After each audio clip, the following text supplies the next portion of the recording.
नमस्कार दोस्तों, शिक्षा यस इंस्टीट्यूट में आप सभी का स्वागत है। हॉस्टल वार्डन के विशेष क्लास के रूप में यह एमसीक्यू का वीडियो है। इसमें बहुत ही महत्वपूर्ण प्रश्नों का संकलन है और जो आपके हॉस्टल वार्डन के एग्ज़ाम को और अच्छा इम्प्रूव करके वहाँ पर प्रेजेंट करेगा। तो चलिए एक एक प्रश्न देखते हैं यहाँ पर। इसके अलावा देखिए, हॉस्टल वार्डन कहें या प्रयोगशाला टेक्नीशियन, जिसमें भी कंप्यूटर से संबंधित प्रश्न आते हैं, उन एग्ज़ाम्स के लिए बहुत बेस्ट रहेगा। तो आप एक बार इसको ज़रूर देखिएगा और लगाइएगा ऑप्शंस को। और कुछ प्रश्न, बहुत सारे प्रश्न इसमें पूर्वत एग्जाम में पूछे जा चुके हैं, उनको भी लिया गया है। देखिए, पहला प्रश्न है, माइक्रो प्रोसेसर कंप्यूटर का मस्तिष्क है और इसे खाली स्थान भी कहा जाता है। देखिए, माइक्रो प्रोसेसर को ही हम माइक्रोचिप कहते हैं या प्रोसेसर कहते हैं या कहते हैं CPU, central processing unit, and that is called the brain of computer. ऐसे ही कंप्यूटर का ब्रेन कहा जाता है। अगर ये भी प्रश्न रहे कि कंप्यूटर का दिल या दिमाग किसे कहा जाता है, तो यही है CPU, सेंट्रल प्रोसेसिंग यूनिट, और इसी को क्या कहा जाता है? माइक्रोचिप। ठीक है दोस्तों, तो याद रखिएगा, पहला का आंसर होगा माइक्रोचिप। माइक्रोचिप, माइक्रो प्रोसेसर, क्योंकि ये जो है चिप पर आधारित रहता है और साइज में बहुत छोटा होता है, तो इसीलिए इसको माइक्रोचिप कहते हैं।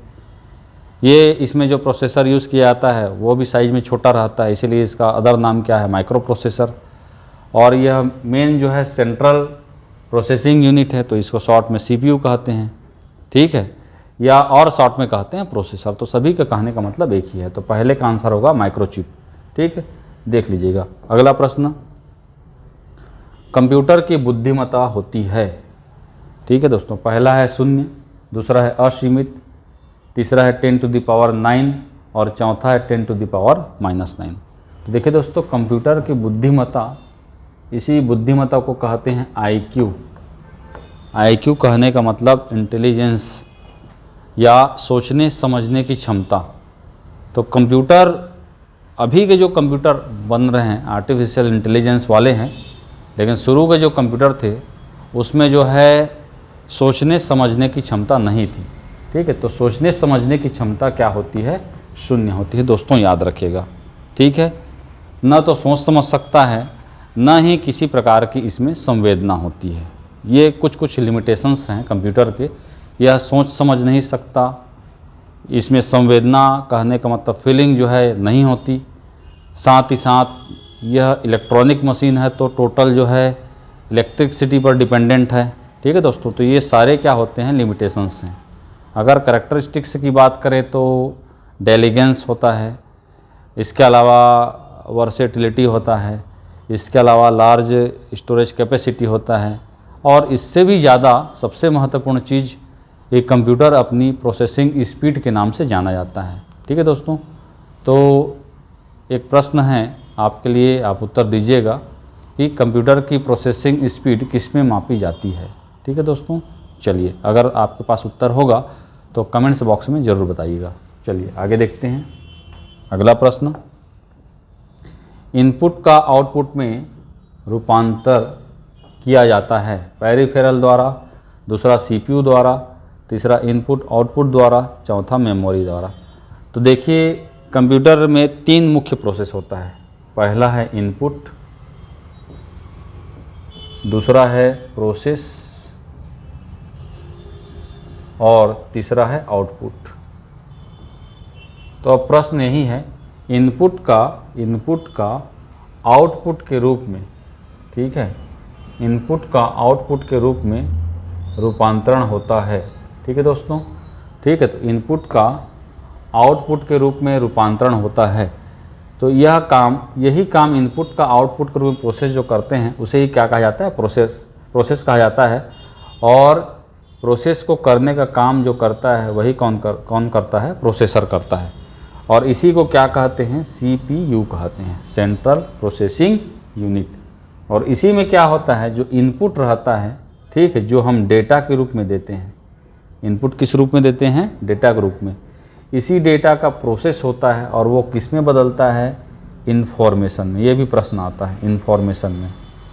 ठीक है, तो इनपुट का या डेटा का इन्फॉर्मेशन में या आउटपुट में बदलने का काम कौन करता है? CPU करता है। ये जो डेटा रहता है ये अनप्रोसेस्ड रहता है, या प्रोसेस के पहले की अवस्था है, और प्रोसेस के बाद की अवस्था क्या है? इन्फॉर्मेशन है। ठीक है दोस्तों, तो डेटा और इन्फॉर्मेशन में कई प्रश्न जो है पूछे जाते हैं। इसे प्रोसेस्ड डेटा कहा जाता है, यह मीनिंगफुल होता है, ये प्रोसेस की बाद की अवस्था होती है, यह जो है रिफाइंड डेटा होता है, आदि अलग अलग नामों से जाना जाता है। तो एक तो डेटा और इन्फॉर्मेशन से संबंधित प्रश्न पूछा जाता है। ठीक है दोस्तों, चलिए अगला, किसी भी वेबसाइट का प्रथम पेज होता है। तो कोई भी वेबसाइट कहने का मतलब क्या होता है?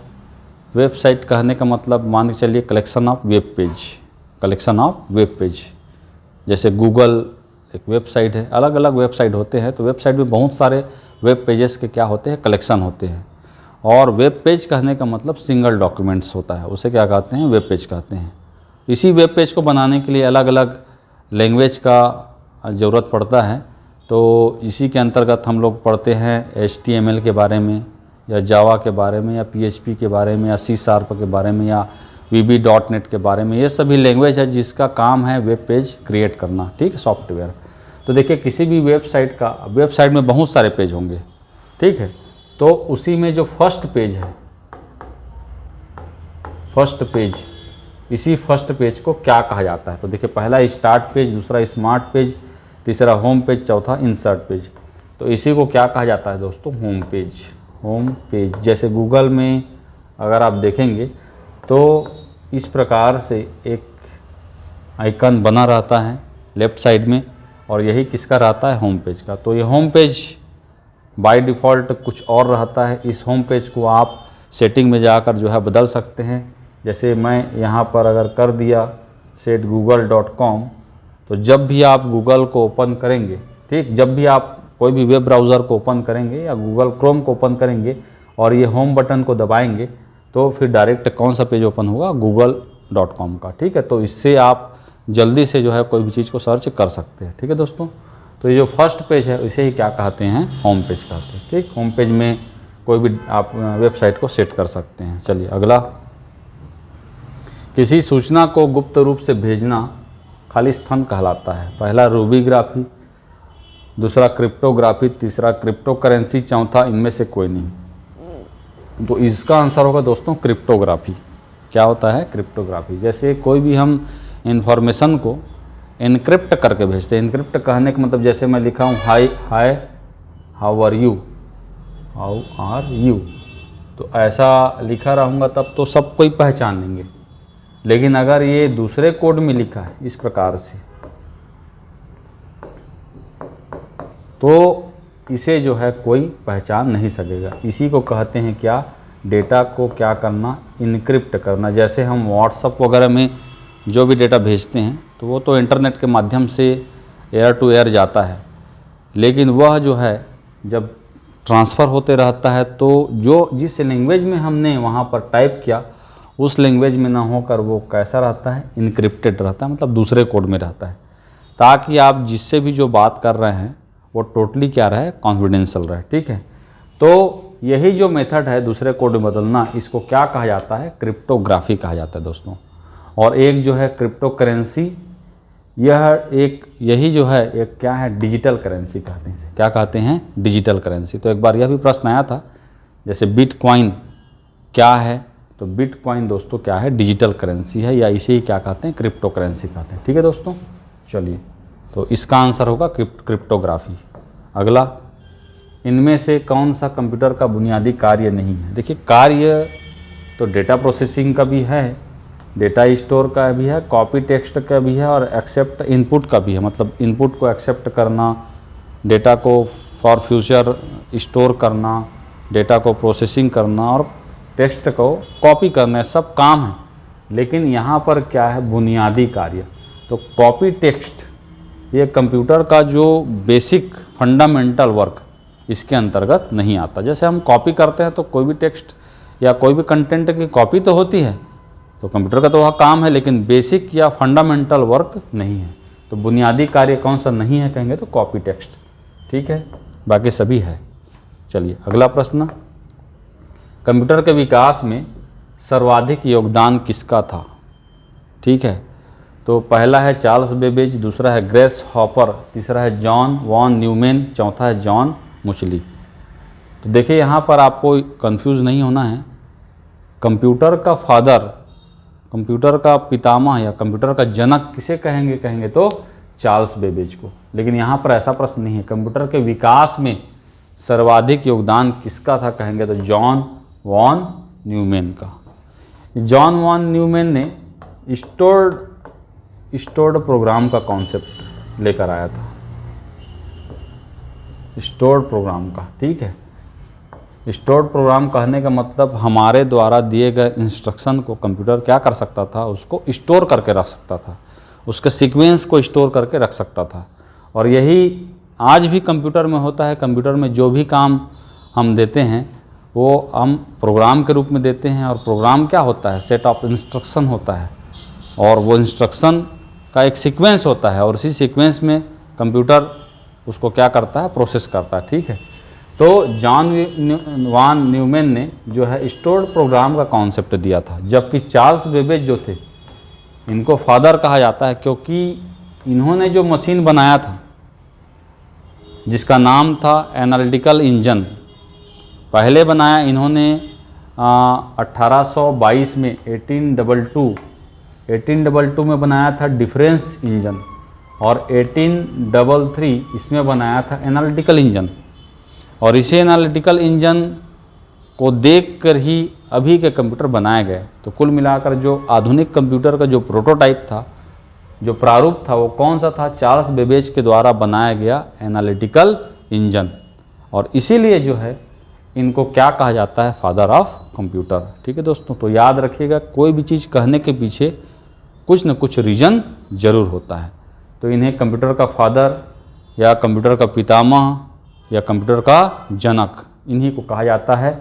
इन्हीं की देन है कि आज कंप्यूटर पूरे विश्व स्तर पर हर काम में जो है प्रयोग किए जाते हैं, ठीक है दोस्तों।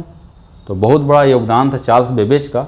और उसके बाद उसमें और, ठीक है, जान डालने का काम किया था जॉन वॉन न्यूमैन। देखिए जॉन है, जॉन से ही आप जान, ठीक है, ऐसे करके आप उसको जोड़ के जो है याद कर सकते हैं, ठीक। और ये क्या जान डाला था बोलेंगे तो स्टोर्ड प्रोग्राम का कॉन्सेप्ट, ठीक है। चलिए आगे देखिए। किसी ईमेल द्वारा फाइल को भेजना कहलाता है, ठीक है। पहला कंपोज मेल, दूसरा स्पैम मेल, तीसरा मेल मर्ज, और चौथा अटैचमेंट। तो इसका आंसर होता है क्या? होगा क्या? अटैचमेंट। जब भी हम किसी को ईमेल करते हैं, अब देखिए ईमेल का प्रचलन आजकल नहीं है, क्योंकि व्हाट्सअप, टेलीग्राम जैसे अत्याधुनिक लाइफ में अभी आप जीवन जी रहे हो। लेकिन यही सब आधार था दोस्तों, और अपने आधार को, अपने मूलभूत चीज़ों को का हमेशा सम्मान करना चाहिए, और उन्हीं की बदौलत आज वर्तमान की चीज़ों का हम उपभोग कर रहे हैं। तो ईमेल उस समय एक बहुत बड़ा माध्यम था कि इलेक्ट्रॉनिकली आप किसी को संदेश या मेल भेज सकते हैं। ये अपने आप में बहुत बड़ी उपलब्धि थी, और इस उपलब्धि को सबसे पहले मानव समाज के बीच लाने का काम आर टॉमलिंसन ने किया था, जिनको फादर ऑफ ईमेल कहा जाता है, ठीक है। और तो यहाँ पर देखिए, जब हम ईमेल करते हैं तो ईमेल जब तैयार करते हैं तो उसको कहते हैं कंपोज मेल। क्या कहते हैं? कंपोज मेल, या दूसरी भाषा में मेल मर्ज, ठीक है। और स्पैम मेल मतलब होता है अनवांटेड जो मेल हैं, जो आपके परमिशन के बगैर आपके इनबॉक्स में आकर आपके इनबॉक्स को भरते रहते हैं, तो उसे कहते हैं क्या? स्पैम मेल, ठीक है। और जब हम कोई फाइल को अटैच करते हैं अपनी ईमेल में, ईमेल में कंटेंट हम टेक्स्ट वगैरह टाइप करते हैं, अब हमें कोई फ़ोटो भेजना है या कोई फाइल भेजना है, तो उसके लिए यहाँ पर हमको क्या करना पड़ता है? उस फाइल को या उस फोटो को अटैच करना पड़ता है। तो इसी से बना है क्या? अटैचमेंट। तो यही लिखा है, किसी ईमेल द्वारा फाइल को भेजना, या फाइल में अब कोई भी फाइल आ सकता है, चाहे वो जेपीजी हो, चाहे वो कोई MP3 हो, चाहे वो कोई DOC फाइल हो, ठीक है। तो उसी को क्या कहते हैं? अटैचमेंट कहते हैं, ठीक है। चलिए याद रखिएगा, ये सबसे प्रश्न आते हैं, सभी इम्पोर्टेंट है, किसी भी प्रश्न को लाइटली नहीं लेना है। एक प्रश्न से आपको 1 नंबर मिलेगा, इसकी गारंटी है, लेकिन सही बनाएंगे तब, ठीक। चलिए अगला, इनमें से कौन सा भाग कंप्यूटर हार्डवेयर से संबंधित नहीं है। तो कंप्यूटर के जितने भी फिजिकल कंपोनेंट्स होते हैं दैट इज़ कॉल्ड हार्डवेयर। यही हार्डवेयर और सॉफ्टवेयर में अंतर है। हार्डवेयर फिजिकल कंपोनेंट्स होते हैं और software non physical components that is not touchable, जिसे हम छू नहीं सकते, और हार्डवेयर जिसे हम स्पर्श कर सकते हैं, छू सकते हैं, भौतिक भाग कहलाते हैं हिंदी में। ठीक है, ये भी प्रश्न आया था। तो हार्डवेयर के अंतर्गत ही दोस्तों इनपुट और आउटपुट डिवाइस आता है, ये बात आपको याद में रखना है। तो देखिए हार्डवेयर में देखिए मदरबोर्ड एक फिजिकल कंपोनेंट है, भौतिक भाग है। सीमोस हार्डवेयर के अंदर एक छोटा सा सेल होता है जिसके नीचे सीमोस चिप लगा रहता है। इसी सीमोस चिप में कंप्यूटर के डेट और टाइम से संबंधित जो डेटा है वो परमानेंट स्टोर होकर रहता है, और उसी को जो है इलेक्ट्रिसिटी प्रदान करता है। यही कौन? सीमोस कभी कभी इसका फुल फॉर्म आता है complementary metal oxide semiconductor. Operating system, दोस्तों ऑपरेटिंग सिस्टम कोई हार्डवेयर नहीं है, ये क्या है? आपका सॉफ्टवेयर है। ये क्या है? आपका सॉफ्टवेयर है। ठीक, और रोम भी क्या है? रोम भी एक हार्डवेयर है। तो आंसर क्या होगा? Operating system. ठीक है दोस्तों, याद रखिएगा। चलिए अगला प्रश्न, HTTP 408 सर्वर एरर कोड क्या है? देखिए ये नए प्रकार का प्रश्न है और ये व्यापम में किसी न किसी एग्जाम में पूछा जा चुका है।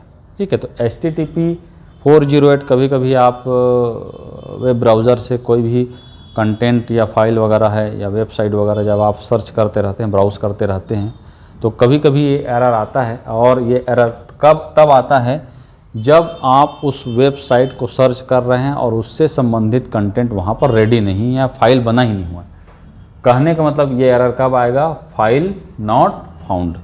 फाइल जब उस वेबसाइट जो है वो बना ही नहीं हुआ, वह कंटेंट ही तैयार नहीं है, तब इस प्रकार का एरर आता है, फाइल नॉट फाउंड। कभी कभी इस प्रकार का एरर आता है, तो आपको इसको याद में रखना है। ठीक है दोस्तों, चलिए मतलब वो कंटेंट सर्वर में उपलब्ध नहीं है, इसका पूरा काम यही। निम्नलिखित में से किस प्रिंटर का प्रयोग मुख्यतः DTP वर्क में होता है? DTP कहने का मतलब डेस्कटॉप पब्लिकेशन, डेस्कटॉप पब्लिकेशन। ठीक है, तो कभी कभी इसका फुल फॉर्म आता है, इसको याद रखें। DTP वर्क का मतलब डेस्कटॉप में पब्लिकेशन के लायक उस चीज़ को बना के रखना। तो ये जो है पहला ऑप्शन है डॉट मैट्रिक्स, दूसरा डेजिबल, तीसरा लेजर प्रिंटर और चौथा इंकजेट। तो प्रायः DTP वर्क में, DTP मतलब पुस्तक बनाना या कंटेंट तैयार करना, ठीक है, ये सब जो है DTP वर्क में किस प्रकार के प्रिंटर का प्रयोग किया जाता है कहेंगे तो लेजर प्रिंटर का, याद रखिएगा। ठीक है दोस्तों, लेजर प्रिंटर का प्रयोग किया जाता है और यही सर्वाधिक स्पीड वाला प्रिंटर होता है। और लेजर प्रिंटर एक किस प्रकार का प्रिंटर होता है कहेंगे तो पेज प्रिंटर होता है दोस्तों, याद रखिएगा। किस प्रकार का प्रिंटर होता है? पेज प्रिंटर होता है दोस्तों, याद रखिएगा। ठीक है, चलिए अगला प्रश्न, वेब पेज बनाने के लिए किस ओपन सोर्स लैंग्वेज का प्रयोग किया जाता है?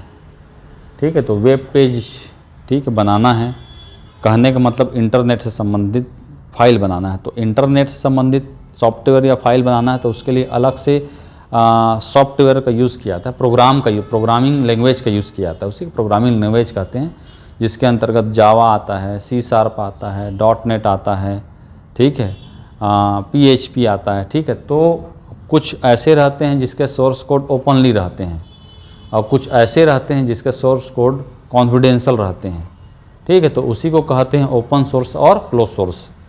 ओपन सोर्स और क्लोज सोर्स मतलब अगर आपको उस सॉफ्टवेयर को एक्सेस करना है तो आपको क्या करना पड़ेगा? उसका लाइसेंस लेना पड़ेगा। जैसे हम कोई एंटीवायरस, तो कुछ दिन तक एंटीवायरस फ्री रहता है, 90 डेज़ 30 डेज़, और उसके बाद अगर आपको उस एंटीवायरस को एक्सेस करना है, अपने कंप्यूटर में चलाना है, तो आपको उसके लाइसेंस को क्या करना पड़ेगा? लेना पड़ेगा। ये एक उस सॉफ्टवेयर कंपनी और यूज़र के बीच क्या रहता है? एक एग्रीमेंट रहता है जो पेएबल रहता है, आपको कुछ न कुछ उसके लिए पेमेंट करना पड़ता है। तो ओपन सोर्स नहीं, वो क्लोज सोर्स है। ओपन सोर्स कहने का मतलब सोर्स कोड पूरा फ्री में प्रोवाइड करना, और ये जो है इसमें ओपन सोर्स लैंग्वेज का प्रयोग किया जाता है। तो देखिए जावा ओपन सोर्स नहीं है, बेसिक नहीं है। PHP ये है जो है आपका एक ओपन सोर्स लैंग्वेज है, प्रोग्रामिंग लैंग्वेज है। ठीक है, तो अब एक बार ये भी प्रश्न आया था कि PHP का पूरा नाम क्या है। तो PHP का पूरा नाम अगर आपको पता होगा तो कमेंट सेक्शन में ज़रूर बताइएगा। ठीक है दोस्तों, इम्पॉर्टेंट है, याद रखिएगा। चलिए अगला प्रश्न देखें। अगला है पैरेलल पोर्ट अधिकतर किस हार्डवेयर को जोड़ने के लिए इस्तेमाल किए जाते हैं।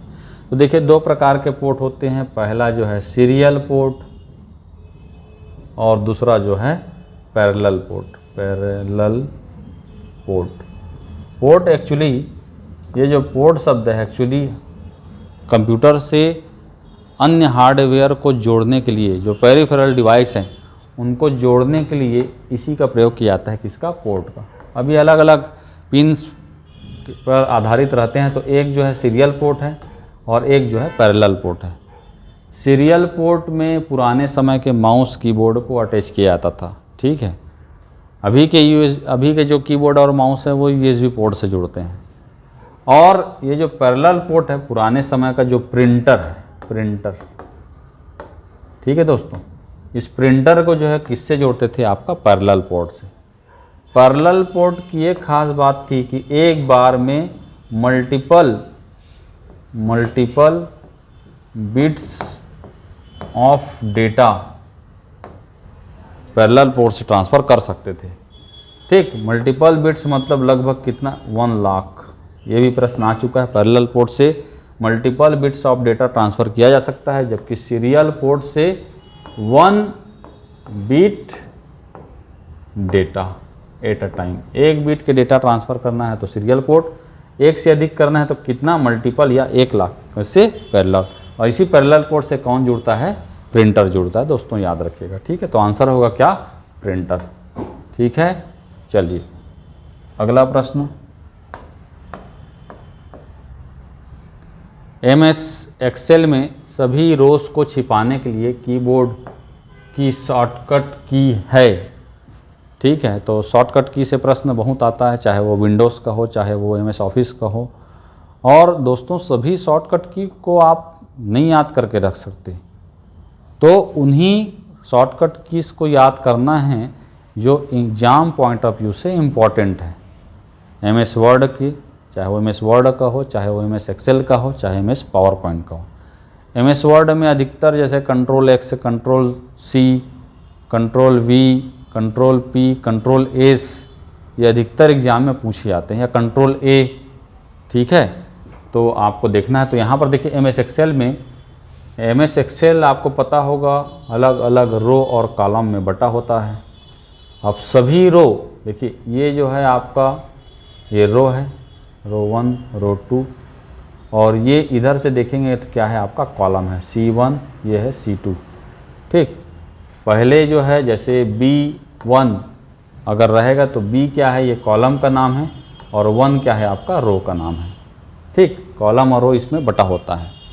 तो यहाँ पर जैसे इसमें जो भी डेटा है कॉलम में, ठीक, और इधर क्या है? ये रो है। तो यहाँ पर देखिए क्या पूछा? सभी रो में, सभी रो को छिपाने के लिए, सभी रो में जो रो है ये रो है, इसमें जो भी डेटा हम डालें 1 2 3 4 जो भी, उसको छिपाने के लिए शॉर्टकट की क्या है? तो Ctrl+9 दोस्तों, याद रखिएगा। Ctrl+9 पूछा जा चुका है। Ctrl+9 से जो भी यहाँ के डेटा हैं, यहाँ के डेटा ये क्या हो जाएंगे? हाइड हो जाएंगे।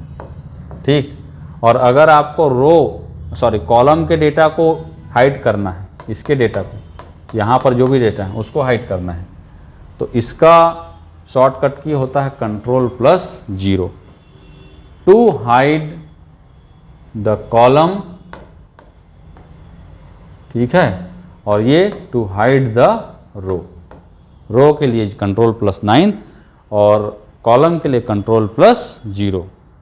कभी घर में जाके कीजिएगा तो आपको और अच्छे से समझ में आएगा। ठीक है, जिनके पास कंप्यूटर है उनके लिए। ठीक है, चलिए आगे। CDR का पूरा नाम है, तो CD का पूरा नाम क्या होता है? कॉम्पैक्ट डिस्क या ऑप्टिकल डिस्क, अलग अलग नाम से जाना जाता है। और R का मतलब, एक तो R होता है और एक होता है RW। ठीक, तो CDR मतलब होता है रिकॉर्डेबल, CDR मतलब रिकॉर्डेबल। कहने का मतलब एक बार इसमें डेटा डालने के बाद फिर उसको मिटाया नहीं जा सकता, तब इस प्रकार के CD को बोलते हैं CDR, मतलब CD कॉम्पैक्ट डिस्क रिकॉर्डेबल। और CDRW मतलब होता है रीराइटेबल। ये किसका है? RW का। ठीक है, तो सिर्फ R बोला है तो आंसर होगा CDR रिकॉर्डेबल। ठीक है, याद रखिएगा। चलिए अगला प्रश्न। गूगल का मूल नाम है, देखिए गूगल जो सबसे पॉपुलर अभी के समय में अगर कोई सर्च इंजन है तो वो है गूगल। गूगल की स्थापना दोस्तों 1998 में हुई थी, एक छोटे से कमरे में।